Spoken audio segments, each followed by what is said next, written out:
Alam niyo, I do not know if you still believe in me.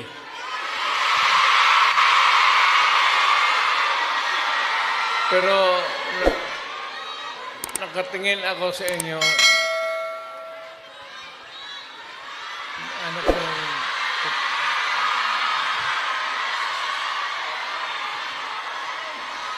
na dapat magkita-kita tayo doon sa ating bayan. Kaya lang sa sitwasyon natin ngayon, kailangan talaga pumunta tayo sa ibang bayan maghanap buhay. Pero sa akin, the fact that malayo kayo sa pamilya ninyo,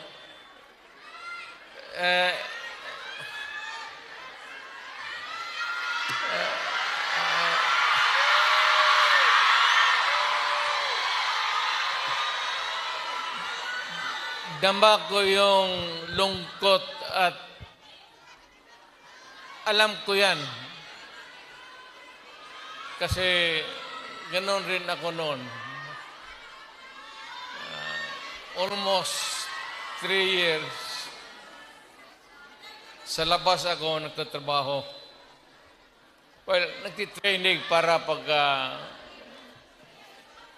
sa connection ko sa pagka-abogado. Kaya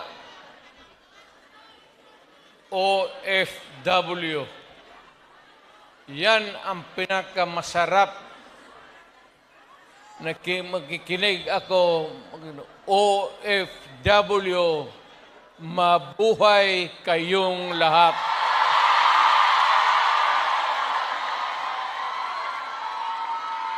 At ang mundo dapat magpasalamat na merong mga Pilipino na magpunta dito sa kanila, sa ibang bayan, para magtrabaho para sa kanila at para sa atin, makaipon ng pera para sa pamilya natin.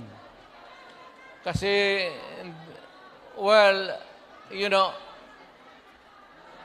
it would take about 7 to 10 years bago mawala itong sitwasyon natin na ganito.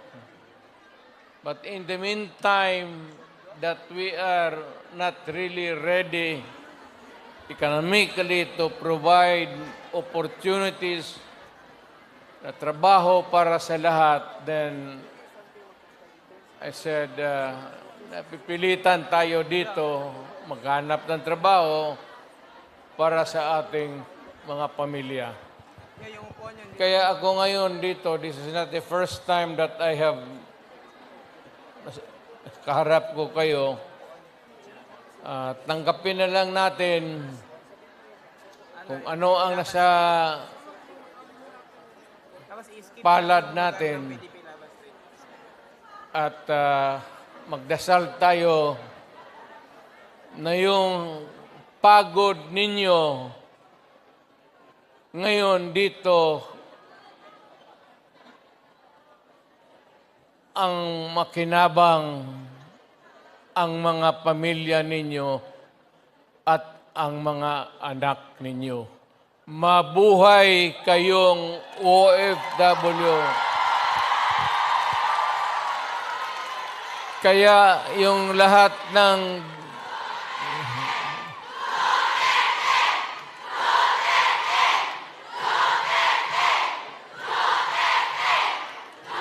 kaya kayong lahat ng mga dalaga pa,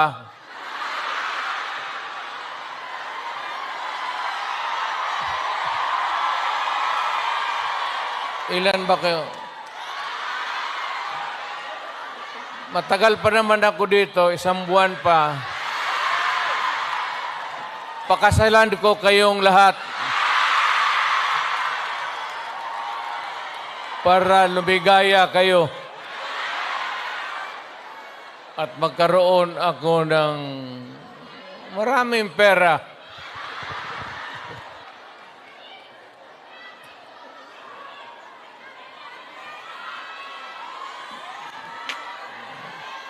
You know,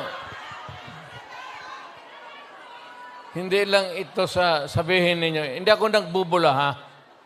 Yung mga taga rito na tumanda na, nung nakilala yung pamilya ko, yung matanda na, yung may karanasan sa Davao noon, alam ninyo yan na ang sitwasyon namin pareho sa inyo. Matagal kaming walang ama kasi abogado siya. Maano pa naman ang Pilipinas noon, ang hanap buhay nasa siyudad talaga.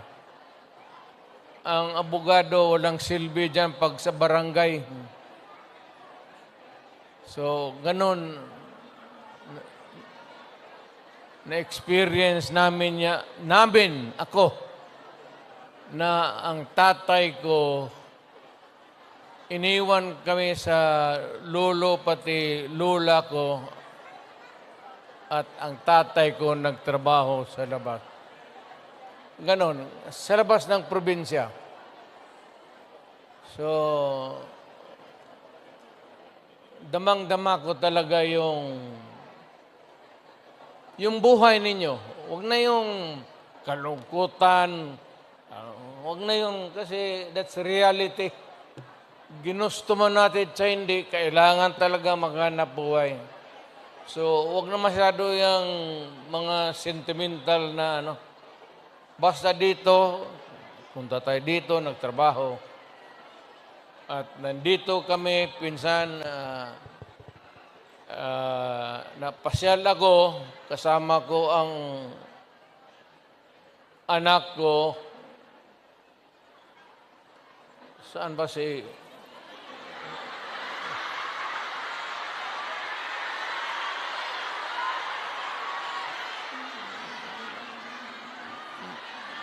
May anak ba ako dito sa labas sa inyo?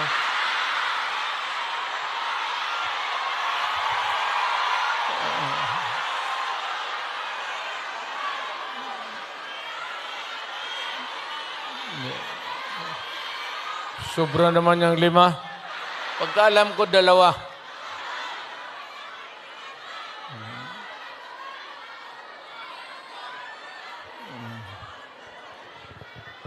Saan ba pamilya ko?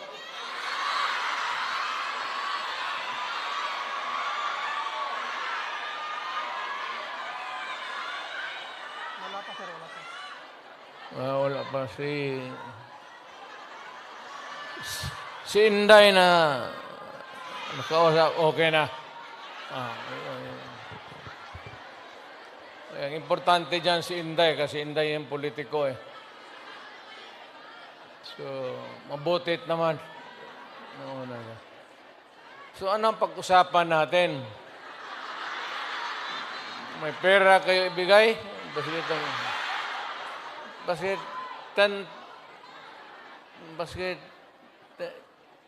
10 Hong Kong dollars lang.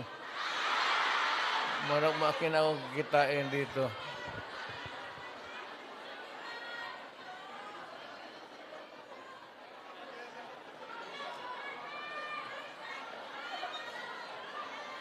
Sunod punta ko dito,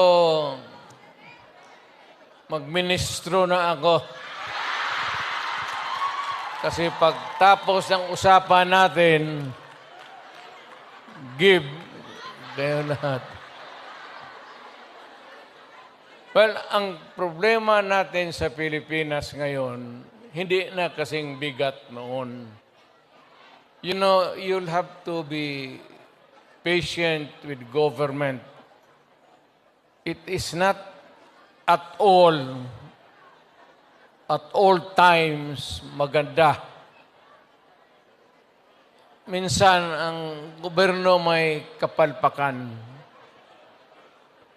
Ang akin lang, well, of course, kasi from the outside na ako, na makikita ako na yung ganito, yung seldom na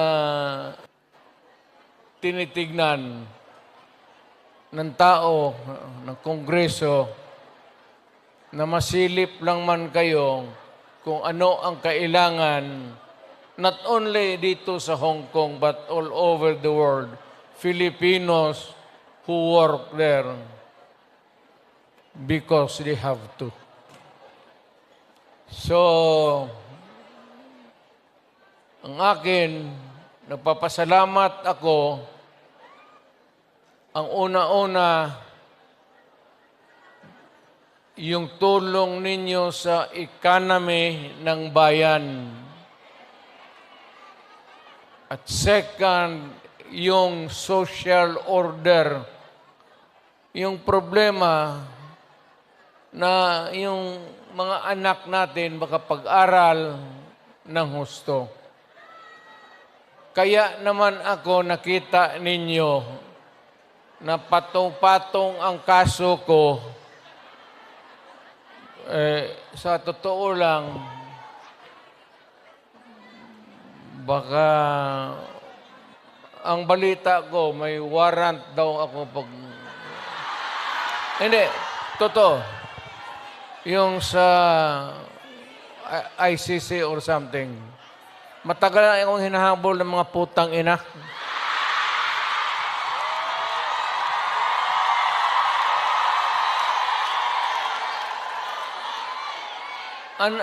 Ano man ang kasalanan ko, na ginawa ko man ang lahat sa panahon ko para may kunting katahimikan at mapayapa ang buhay ng Pilipino. Ang problema nito, ewan ko kung ang tingin ng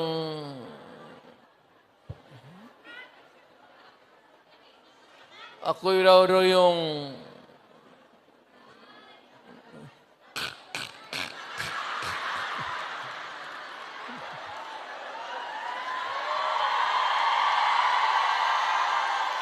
o ganito na lang. Ito ganito na lang. O sabi ko, assuming na totoo, totoo talaga yung naririnig ninyo. Bakit ko ginawa yan? Para sa sarili ko? Para sa pamilya ko? Para anak sa ating bayan. Kaya ako man,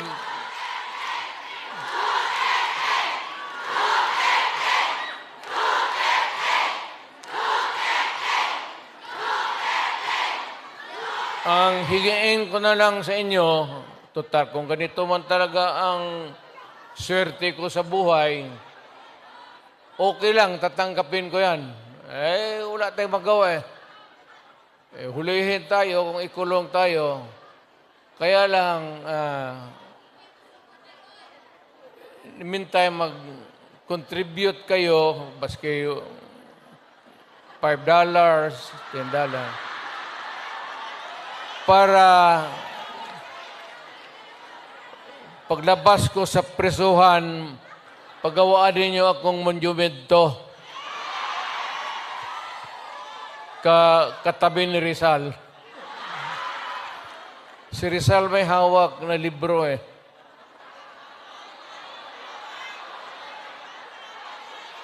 Akin.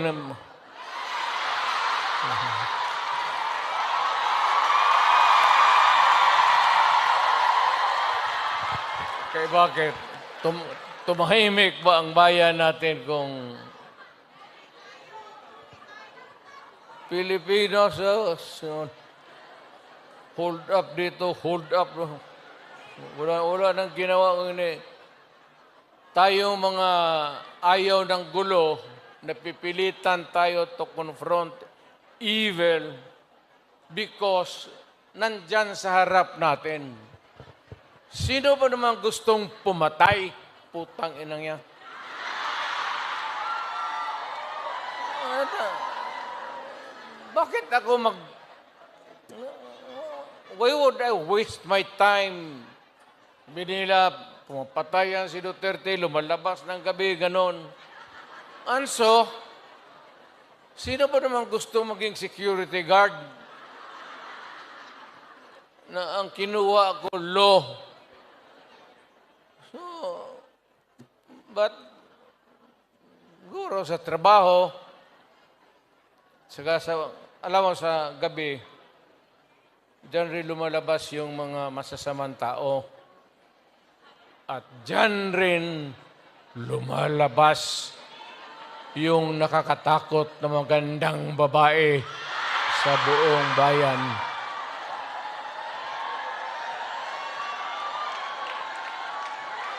Sino bang nakita ninyo maganda sa araw? Nakita?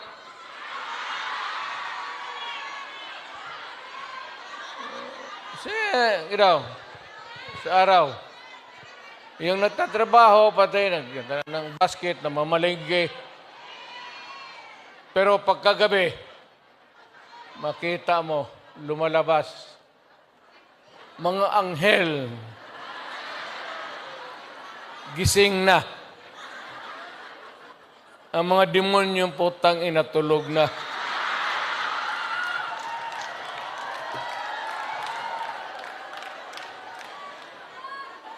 Hindi. Ano na lang tayo? Seriously now.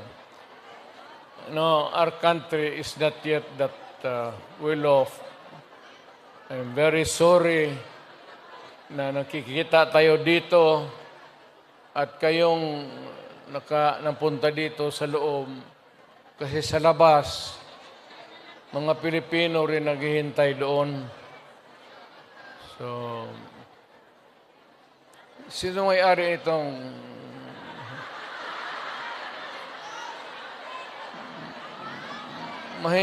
mahinang klase? Siguro contribute lang tayo. Gawa natin third floor for exclusive use. Para every Saturday makita-kita tayo.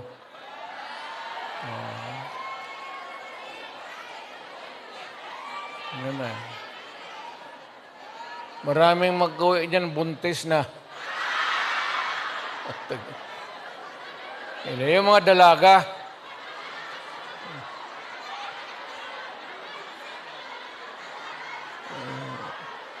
Mahirap kayo walang ano.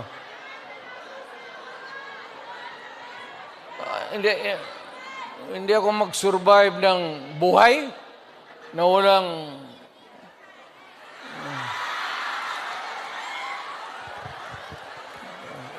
dito pa. Nandiyan ba asawa ko?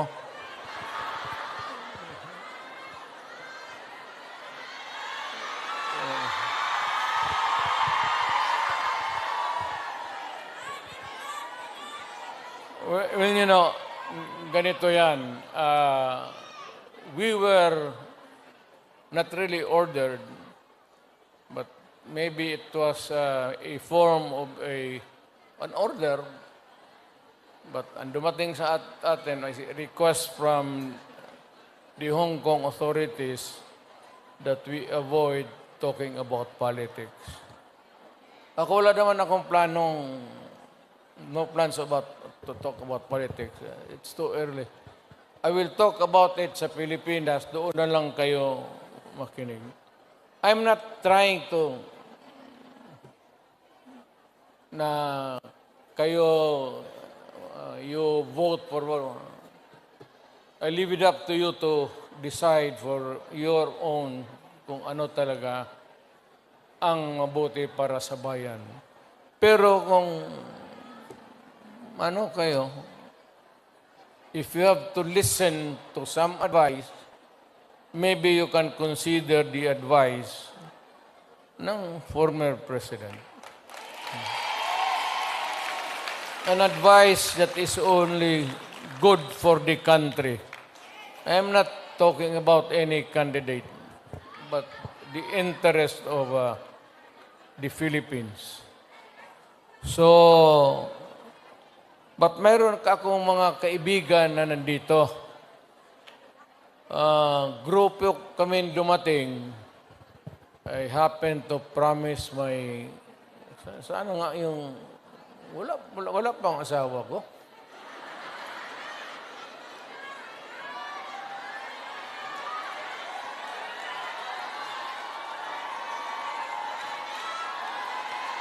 Wala, oh.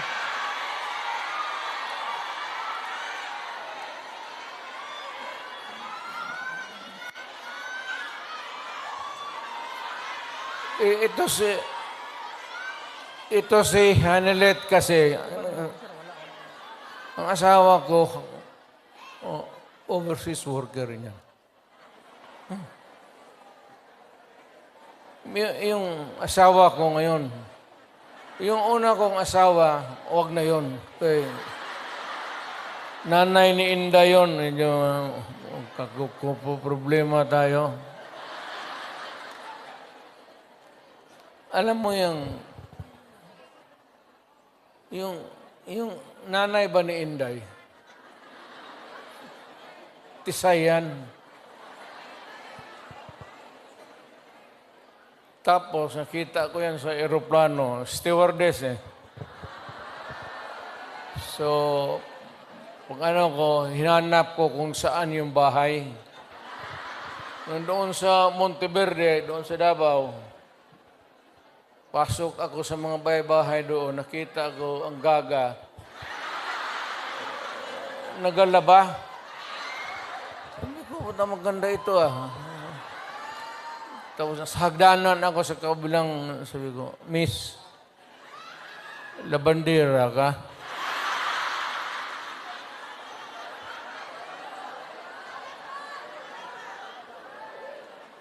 Ewan ko kung sinong taga-Davao dito. Wala yan. Yung hagdanan nila may nung nahalata ng nanay si Puring, mother-in-law ko, inilipat yung aso doon sa hagdanan. Tang ina, hindi ako makaakyat. Kaya, hiningi mo eh. Ano na yan yung mga, anong tawag yan? Pukpok sa Bisaya.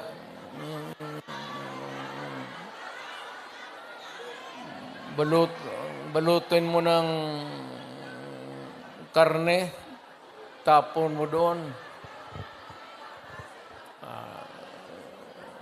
2 araw, ang aso nila, 2 aso lang ako na.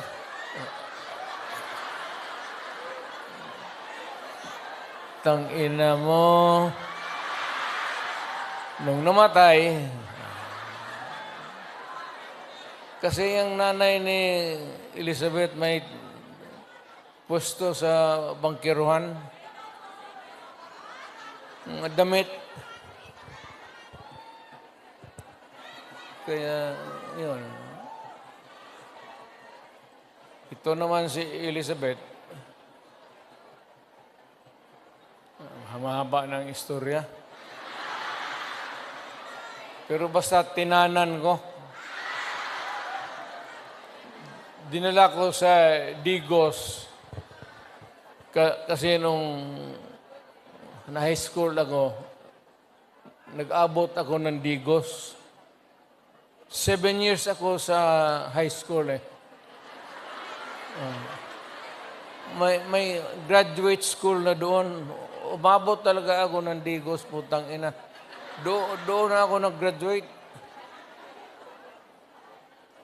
Sa bagay, sa totoo lang ha, hindi ako nanggayabang. Nothing to be proud of. Nothing to...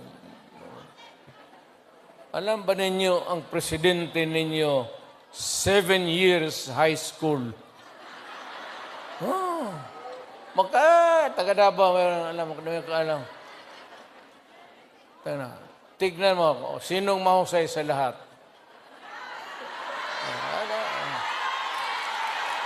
Kasi nag-aral ako ng matagal sa high school talaga.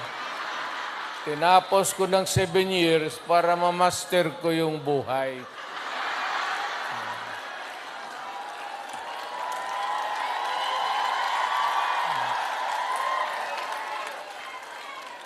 Ngayon, noon nagpunta ako dito, punta kami ng pamilya, wala man kaming kilala. Ngayon, magpasok ako sa harap ninyo, mayabang na. Mga kababayan, ano bang sunod ang gagawin natin? Ano ba itong Pilipinas? Maligaya kayo o hindi? Ay, maligaya pala. Sa bahay, hindi na. Yung Inday na. Yun ang maldita. Di ba sinabi ko sa inyo, sino yung mga matatanda dito, nanay? Di ba sinabi ko sa inyo, maliit pa yan si Inday. Sinabi ko na sa inyo, maldita yan, bantay kayo. So, nakita nila nagbugbog ng pulis. Hindi lang yun. Hindi, yung nakita lang ninyo sa TV, maraming binugbog yan, mga driver namin, pati buang talaga yan si Inday. Pero kung yun ang masunod sa inyo, magsunod sa akin pagka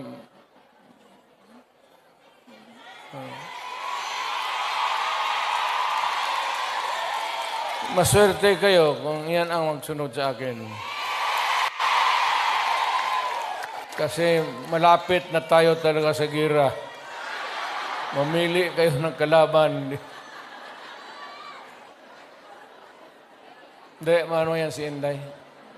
Bright, smart, pero mainit ang ulo.